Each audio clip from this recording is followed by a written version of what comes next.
This is episode 100, guys. Can you believe it? Congratulations. 100. Let me see. Here. Let me get. Cheers. There we go. I like your we Tim. I've got Tim a coffee. Our Tim coffee. Horton. Cheers. To all my our Canadian fans, I've got my Tim Hortons I have cup. many Canadian friends. It's color coordinated though. Is it a It's restaurant Love or what Tim is it? Hortons. Yeah, it's kind of like a Dunkin' Donuts, but maybe like the original Dunkin' Donuts. Yeah, Dunkin'. So I'm assuming Tim Horton was a guy. Yeah, he's hockey. Oh, he was a hockey Yeah, player. hockey. He retired and He opened put the- donut shops. Yeah, he could put the puck in the net, eh? So it's a nice design. I like it. The red Yes. and the white. Yeah, it's very nice. Is that because you were up in Michigan for most of your life? No, my wife actually played girls hockey growing up in Michigan. She actually would have been on the Olympic team probably, or could have tried out for it if they had one at the time, but they didn't have the next Olympic after That is cool. she was like, of age. They finally launched a girls Olympic team. So yeah, so she played defense. Things you didn't know. Yep. Oh, Our that's pretty first date, awesome. she checked me into the walls. Fantastic. That was a joke, but I saw her do it the other day. yeah, she still does it. Broke the glass. Cool. Yeah. Man, episode 100. Yes, 100. What an interesting ride we've had. When we started, it was right before all the COVID stuff happened. In that little studio above Yeah, in the neighborhood. the coffee shop. Yeah, that was a sweet little setup for a while. And now we're, if you're watching this, we're in Ken's office in Medicake up in At the upstairs attic. studio, attic. Yep. You have an official name for this? The attic. Yeah, Okay. this is the attic. So why did they send you This up is the here, haunted Ken? attic. Did you know that? Did somebody send you up here like, get up in the attic? Yeah. I got thrown. I got kicked out of downstairs. Yeah. I got kicked out of downstairs. Oh, well, And I'm the shortest person, so the ceilings are only 7 feet tall and up here. You're not the shortest person. You're not. But I'm real close. I've seen your team. Yeah, and there's some shorter ones, but So what Yeah. what have you guys experienced or thought about 100 episodes? so when we do this podcast, we plan a little bit, but it's mostly off the cuff, right? Like we try and make it what we're feeling, the time, the issues that we're seeing, the wins, the whatever. And so you put this idea of myth busting forward, and maybe we should start brainstorming that right now. Yeah, I think there's a lot of misunderstandings or lore around agency life for various reasons, right?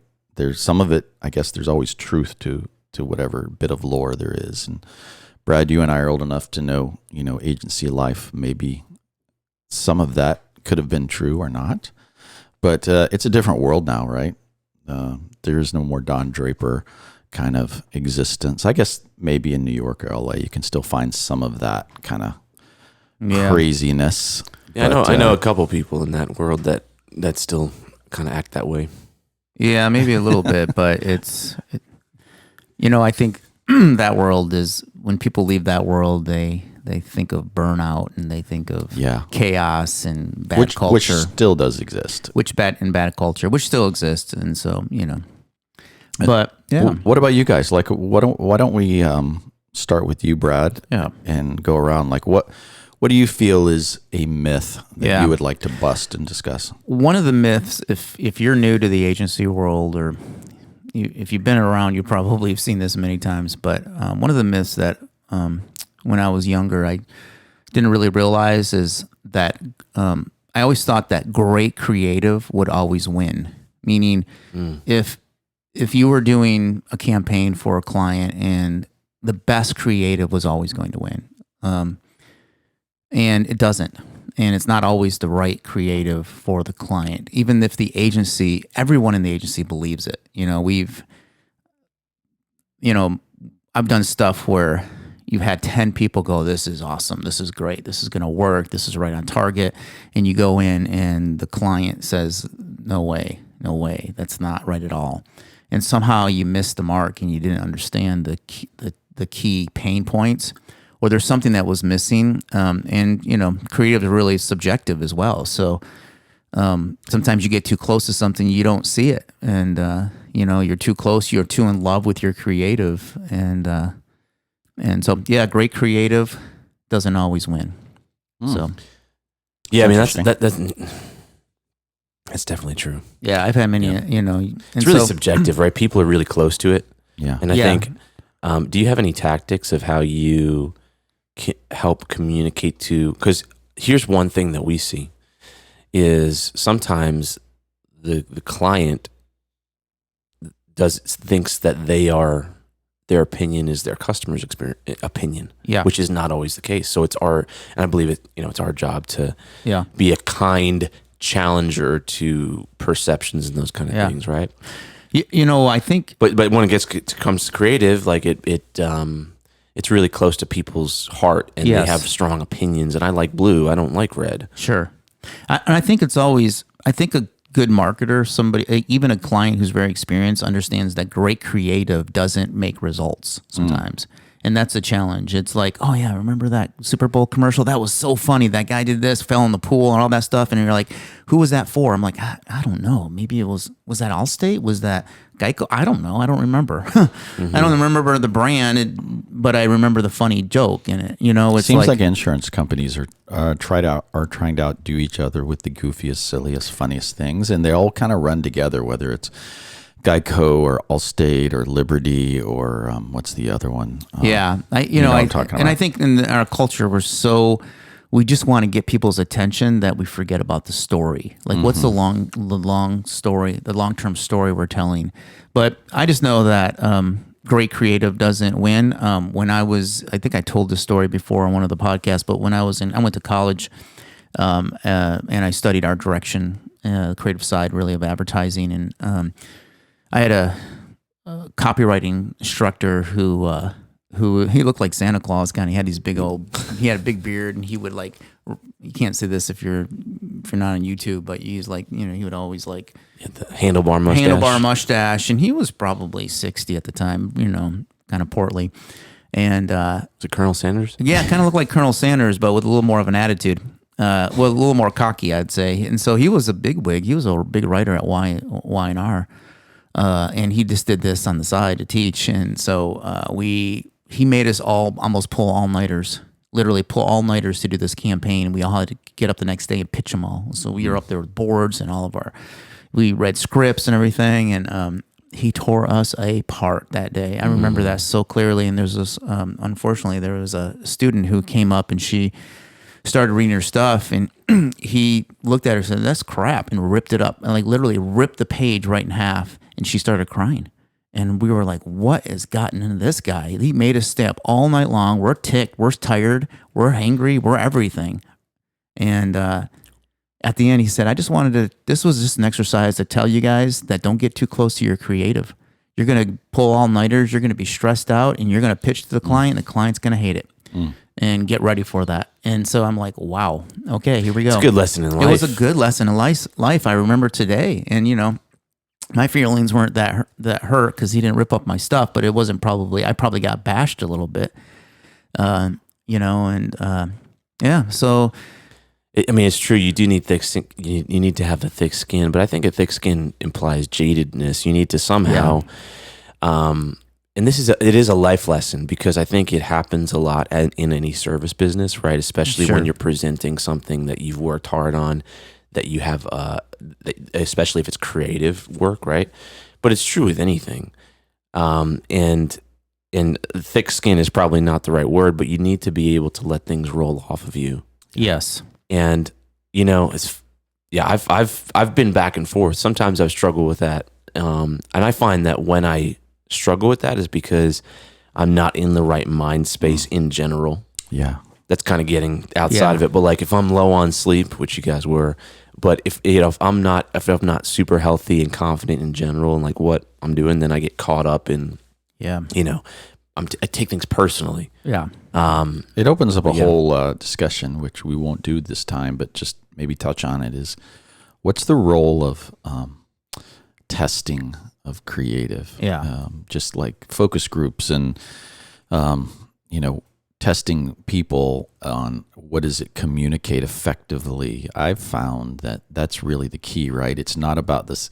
When you say the best creative doesn't win. Doesn't always win. Yeah. My mind always goes to, well, who says it's the best creative? Yes.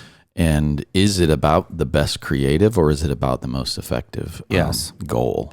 Well, So yeah, and that's what I mean. When I mean best, I mean as an agency, Yeah. they feel that's the one they need to pitch the heaviest to the client. They feel like that's the strongest. yeah. As a agency, but not again, all doing the focus groups, getting a third party opinion and things really help a lot. Just don't get so connected to it that you fall in love with something, because it doesn't win. I remember. Always win. I may have told this before.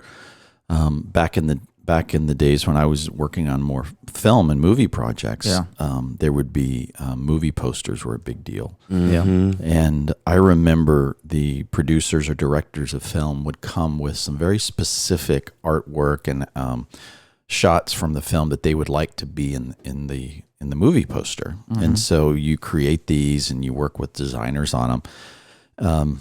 And again, the director, that's just their baby. They're very close to it. And when you test movie posters, it's always about, does this make you want to go see this film?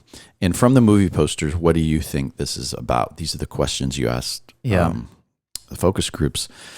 And 9 times out of 10, it ends up being the one that wins is not the one the director really wants or likes, because there's usually no context, or it's inaccurate what the film is about that the director chooses because he's so close to it or she's so close to it. That always stuck out in my mind when it came to, I think of that immediately when we talk about creative. It's like, just because, you're so close to it and you're into it and you're like, this is the artwork that we need, that may not be what other people in the public really even connect with. Yeah. It's interesting. What about you, Ken? When we're talking, I was on Google, and I was using autocomplete. You're letting Google choose the myth for you? Yeah. And I just typed do marketing agencies. The first one is drug test. Interesting. Is that a myth? Do we do marketing agencies drug test? When you come work for them, they should.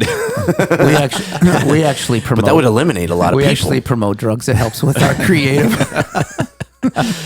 Oh, that's funny. That's great. Yeah. The next is do marketing agencies pay well?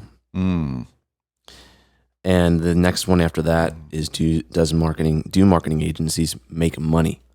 So maybe we can address those two, because Pay well I and think make money. there is a myth that probably from the outside that agencies are expensive, and they are. Yeah. I mean, But some. The question is, if you're expensive, is it all going to profit? And so this is a little bit of a myth, maybe from the client side and also from the outside, but also from the inside of an agency. Like, are agencies highly profitable in general? I would say no. Yeah, We've talked a lot about profitability and economics and those kind of things. Yeah, I would say from a margin standpoint, the agency world isn't the best margin business to get into. It's human beings, which is not the best margin You're business. selling hours. And it's very uncontrollable at times. It's very linear. Yeah, it's very uncontrollable of your spending sometimes. Yeah. So let's talk about that for a few minutes. Do marketing agencies make money? Or better, how do marketing agencies make money? And we've talked about profitability and those kind of things in the past. We've all got our experiences and what we've tried and what works and how to adjust that.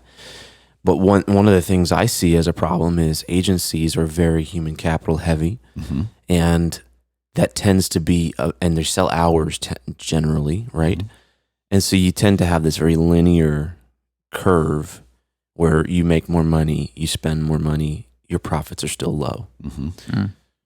So what's a good profit margin for agencies is a rhetorical question. I would say that marketing agencies probably have the same margins as landscapers.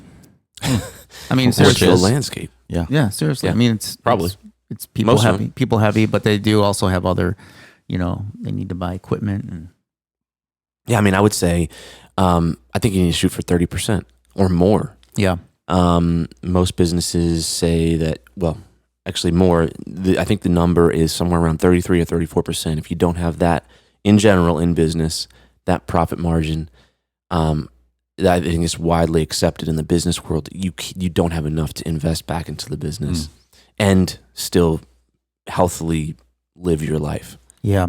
And you do need to invest back into the business because we talked about innovation and all those things that as a marketing agency or as a service agency, development, whatever you do, branding, like you need to be able to do. You need to be able to innovate on your service, on your product, just like any other business, right? Just like Apple does with their iPhone and all that kind of stuff. You need to be able to do that. The only way you can do that is by spending money. The only way you can spend money without going out of business is by having a healthy profit. And that tends to be over 30%. Yeah. That's good. What about do agencies pay well on the other side? Let's say you're not an owner or want to start one, but you want to work at one. Yeah. Do they? They can. I think they can, and I think they do. But I mean, really, it's relative, right? I guess like there is. I think with an agency, you can get paid extremely well and be overworked. In a lot of agencies, you can also be paid extremely well, and I think the downside of a lot of agency business models is that their team expands and contracts a lot. And so you can be easily let go based on the clients that you serve. So I think that's a challenge when you're working for agencies. Something that we all try to do. We at Medicake try and do is make sure that like we don't want an expanding team expanding and contracting team. Yeah. We don't want volatility. We want a consistent team that builds over time. We want a balanced team that is not overworked. I think you need to. I know a lot of agencies. I've told the story before, but I've sat in award ceremonies for agency stuff, and overheard conversations from other people saying, "Oh yeah, this is like a Friday night awards ceremony. Like, oh yeah, I'm going back to the office tonight to finish the edits on all this stuff and blah blah blah. And my kids are at home and my wife, whatever. That is a not a good." Path for life. Don't steal my myth. Yeah, I know. I'm getting close to it. That's fine. I wrote that one down too. Well, I won't. But that balance is key, and I think so. When it comes to paid, I think that you get paid well if you pick the right service agency and they're doing the right things and they have the right business model. I think you can get paid very well and not be overworked. I think if you just go to any advertising agency, probably the top ones, you're probably not going to get paid so well and you're probably going to be overworked. And it might be a resume builder for you. I personally do not like resume builder type experiences. Experiences or potential employees. Yeah. I'm not looking for that. We're looking for long-term people. I do. Yeah. I think to play off that a little bit, I think one of the best to the question is, do agencies pay well? Yes, they can, but I think one of the best ways that you get paid with an agency is there's no better place to get experience in life, business, marketing, because as we've talked about before, when you work at an agency, you literally get to work on multiple different clients, and depending on what type of agency is, potentially multiple different vertical markets. So you're getting to look under the hood in companies, in their thought, in their business, sometimes even their profitability or not, their marketing, and actually help to form that in whatever position you're in the agency. And I would argue there's no better place to get that type of business life experience. Absolutely. I just don't know of any other place. Where can you go and spend 8 hours a day on that kind of thing? Getting paid to look behind the scenes of people's business problems. Yes, exactly. Yeah. So I think, So do you get paid well? Depending on what you value. Well, honestly, you can get paid really well because getting back to that, you're getting to see behind the scenes of business problems. If you make an impact, right, then you make help real. Solve it. Then if you help solve it, there are real dollars and revenue attached to that. And that's something you can. If that's take your with philosophy you as the a rest of your person, life. yeah, Mm-hmm. and it's also what can get you paid well, right? I mean, and so there are not a lot of businesses like landscapers and those kind of things that are like so close to a business problem that creates revenue. Mm-hmm. So marketing agencies have or agencies in general, service businesses like that, they have a huge opportunity to get paid extremely well because they're so close to business problems and the people involved as well. Yeah, it's. I would argue, but you can't just be a pencil pusher. Like you have to make a difference. I would argue it's the equivalent of going to school and getting an MBA on some level. And so if you always want an MBA, you don't want to go to school or don't want to pay for it, go work for an agency. Yeah. All right, my myth would be playing off what you were talking about is the myth that agency life is chaotic and you work long hours and everybody's cutthroat. And I would say that still exists and it does happen, but that's not, doesn't have to be the norm. And you can still put out a lot of good work and make good money and have a lot of clients and still have a really solid work-life balance. Would you say the old school style agencies that are still out there are where that exists primarily? It tends to be. I mean, certainly I can't judge nor have been in them. I do hear from people in and around our city who still works in those kind of agencies with, 3 letters or, somebody's last name and they talk about how toxic it is and, they're working till 10 o'clock at night and, they're all in their silos and it's political and they all backstab of each other. It still goes on because it's human beings, right? It goes on probably in lots of industries, but that tends to be the picture when you think of agency life. Like that's a bunch of creative people and they're either smoking or popping pills or up all night. And, but it doesn't have to be that way. And I think the 3 of us try to set something that's very different and healthy for our teams. And I would argue if you are looking at getting into it, or maybe you're the owner, take a good look at your culture and try to do things differently. It doesn't have to be that way. Yeah. I think the pull is toward that way, right? Because you have clients that want things done yesterday. So it takes a lot of work to not let it slide that way. It takes a lot of intentionality to make sure that it's easily that way, right? You get this gravitational pull, so it takes a lot of intentionality to make sure that you're dealing with people that have all kinds of problems that you're helping them with, and you can't let their problems become your problems more than they should in the business relationship. Yeah. And it's very hard. It takes real intentionality. When I was younger in the industry, really before I had my kids, when I was just married, probably a few years, I found myself being at the office at 7 o'clock at night. But a lot of that wasn't that we had a culture of that. It was just I had so much responsibility on my plate that I literally did not know how to shut it off and walk away with it because I felt a little bit like there might be failure if I did. I would drop a ball. But the problem isn't that the culture was necessarily bad. It just didn't have guardrails for me to like my boss didn't want me to do that. He wanted me to go home and but he didn't sometimes even know he was gone. You know what I mean? But at times. And so I think sometimes it's not just a bad culture, but just a culture of not having enough guardrails and processes to protect people who are more bent to work. I mean, let's face it, there are some people who, I know people in their young 20s, man, they don't have anything to do besides go home and play video games, and they like what they do, and so they find it fun, and they're working their tail off, and they're working 12-hour days, not because you ask them to, but because they want to, and they like it.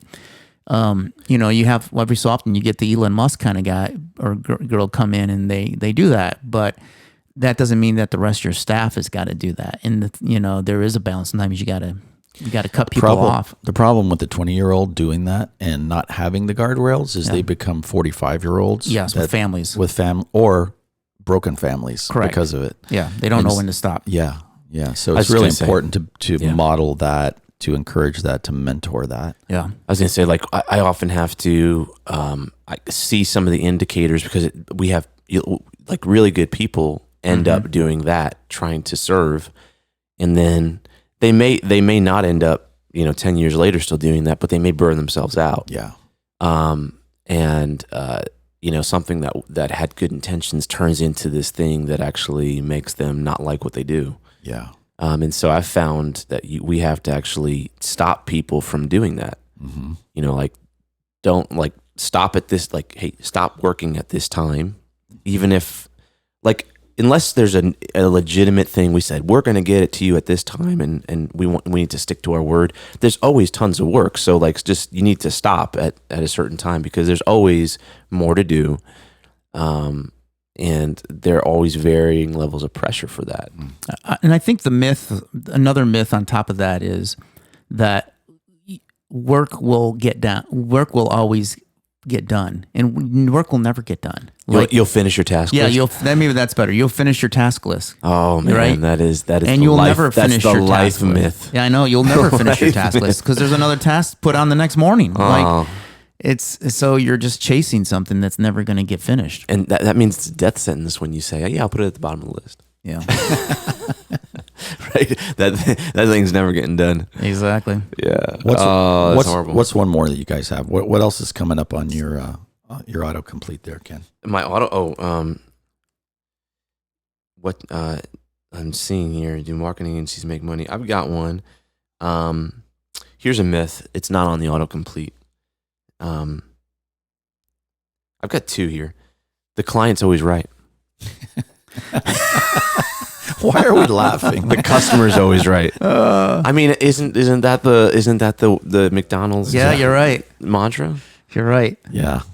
I've never been in an agency that believed that, but I know that is a thing, and I've heard old school people say that. How about this? The client pays the bills. Correct. Yeah, that should not be a myth. No, I mean, the customer's not always right because you're the expert, right? Right. And you have to figure out how to do that without being a jerk.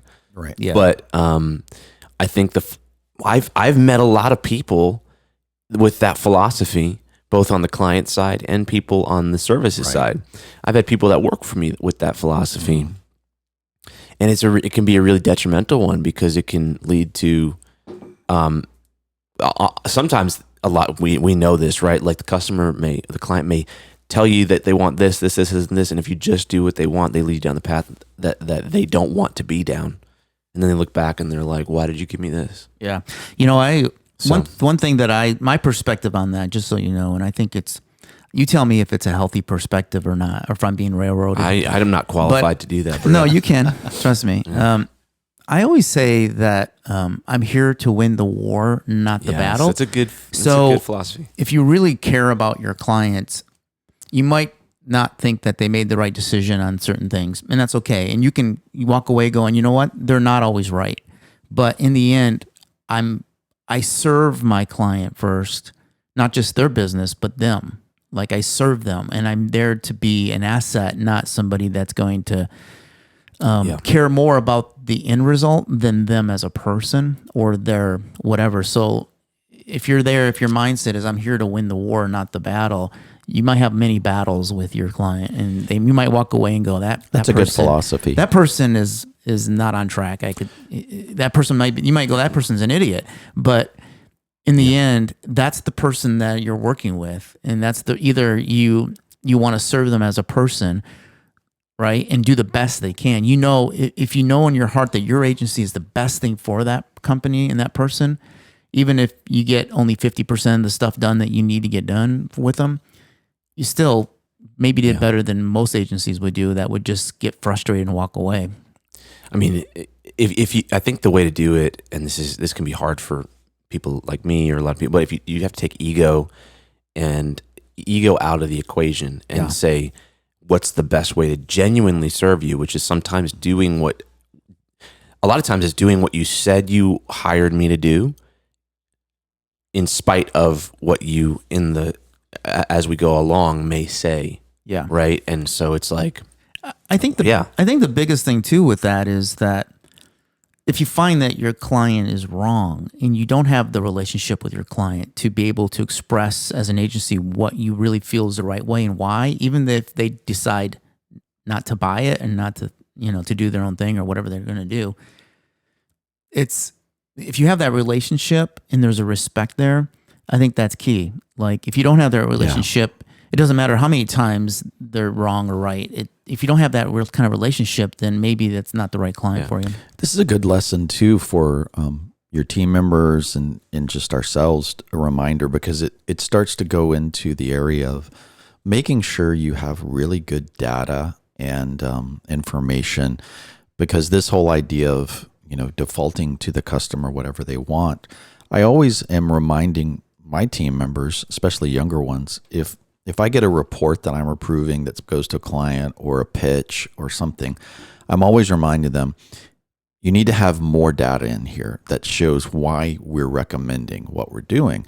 It could be in the form of A/B testing that we've done. It could be in the form of more analytics. It could be, focus groups, whatever. But make sure, let the data argue for you when you're going up against a client that you're trying to get them to sign off on something, to change their mind, or if they're really stuck on something that you're trying to show another way. It's easy to default to what they want and just say, okay, we'll just give them what they want, right? Because you don't want to, you want to keep the relationship, or you want to keep them happy, or you want to make sure that whatever it may be. So it's a good lesson to always try to remove subjectivity whenever possible in any situation. Instead of saying, we think this is better because we've done it before and it works. Okay, well, why? How? Or we like this creative better. We think it's going to work better. Just remove subjectivity. I think that's the key, because then you can start to alleviate that whole thing of the customer always right.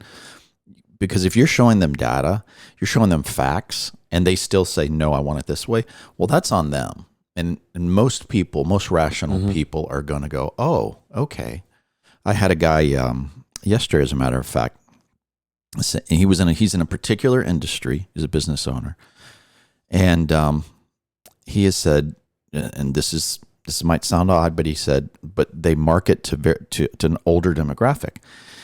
And he said, we had an agency and we did a ton of digital marketing, but we are really doing really well with print mail with this demographic, because they still go and they look at all their mail, and we're doing really, really well. This agency didn't work for us. And so before we even went into that, I said, look, here's the situation. Here's what we know about this person.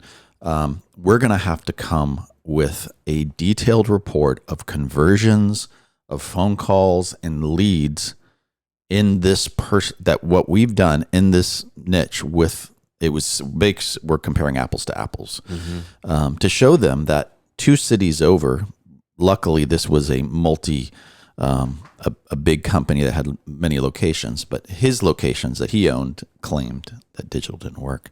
So we were able to go in, and I said, okay, we've got to show them the data. And we showed them the conversions. We showed them the ads that we ran. We showed them, okay, here's just 1 week's worth in the past recent. And we won them over. But if we would have gone in there and said, oh, well, you're just not using the right agency, and we think we can make a difference, I don't think we would have won that business. So I think any time you have the tendency to go to for a client to say, well, let's just give them what they want or whatever, just come be prepared with a good case. Objectivity. Yeah, absolutely. Objectivity instead of subjectivity. That is good. Yeah. I mean, real numbers don't lie. And, and even that, sometimes you may have to defer to the client. Yeah. I've got one more. Yep. Yes. You control the end result. And that may sound like, of course, that's not true. But there's this perception that when we do a service, we can deliver that service no matter, and there's only one side, but it's truly 2 sides. That's good. You're saying that the client has to participate for you to deliver? If they don't, then actually plays a role. Correct. yeah. No, Yeah. Or are you saying sometimes marketing doesn't work? We can say both. Yeah. Yeah, the idea of control, I think, is a myth, because I think there's a perception that an agency I'm going to come to and they're going to solve my problem, and they have the ability to do that no matter what, whether that's marketing or a project. I've talked to some people recently. I was talking to one person yesterday, and he said, I've been promised the world and gotten nothing from so many different marketing people and that kind of stuff. I'm like, well, I don't know them. And I wasn't actually trying to. This was not even a service potential client. It was something on our private equity side. Did you say maybe that the problem's you? Maybe. Well, clearly there's only one common denominator, right? It is, right? Like that's just. I know. Like that's not being mean. That's just the truth, right? Yeah. And that doesn't mean that may not be him. Maybe his product. Yes. Maybe his pricing. Maybe whatever, right? Yeah. And so I find people that churn through people that say promise the world. Now, obviously there are bad practitioners out there. But I would say what there probably is more likely is not necessarily bad practitioners, but just bad communicators of the reality. Because the reality is no marketing person or no web person or no matter what you do in your agency can come in, even if it's a website. You may think, oh yeah, his website can build that website. No, you can't.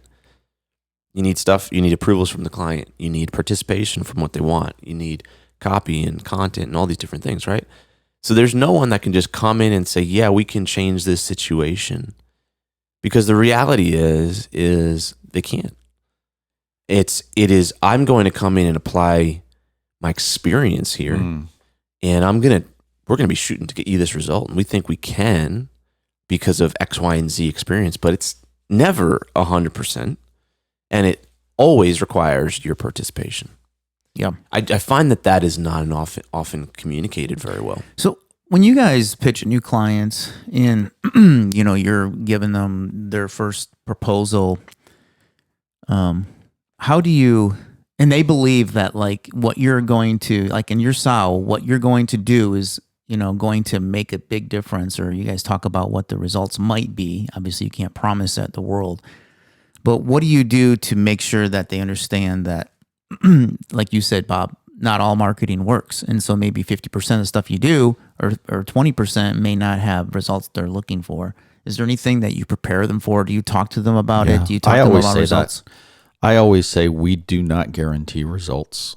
And I preface it with that. And then I say, if any agency does, then they're not being honest.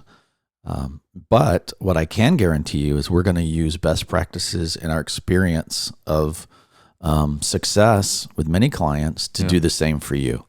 I think being very honest and clear about that is like I cannot guarantee success. One of the questions, and we've talked about this before, is I try to address that by asking the question, if we engage with each other 6 months down the road in a perfect world, how would you define success in our relationship? Usually they'll sit there for a minute and then they'll say, wow, I would really like this to happen.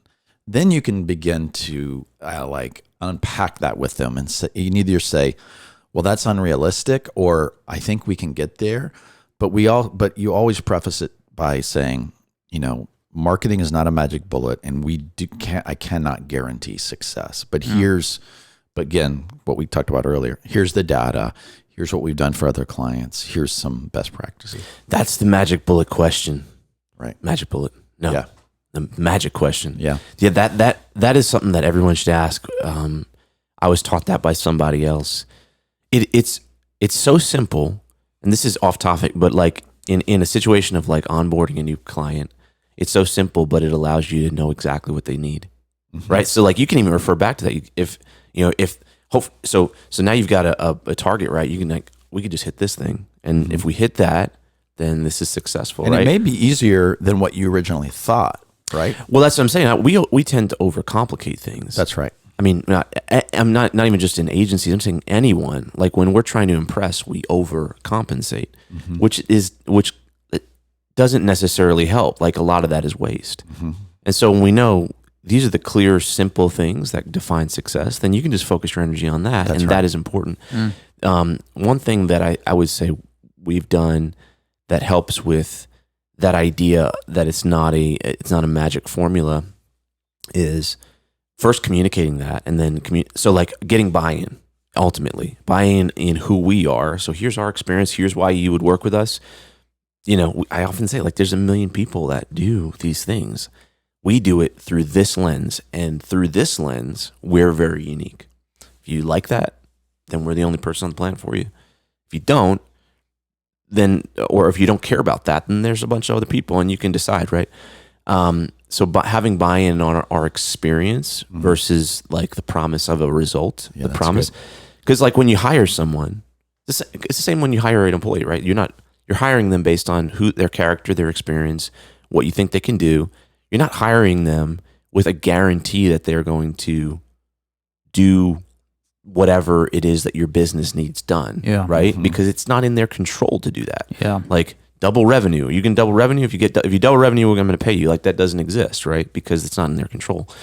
So getting buy-in, and I would say even to that extent, then buy-in on the plan. So you can talk through out loud, like, here's our philosophy. Here's how we approach this thing.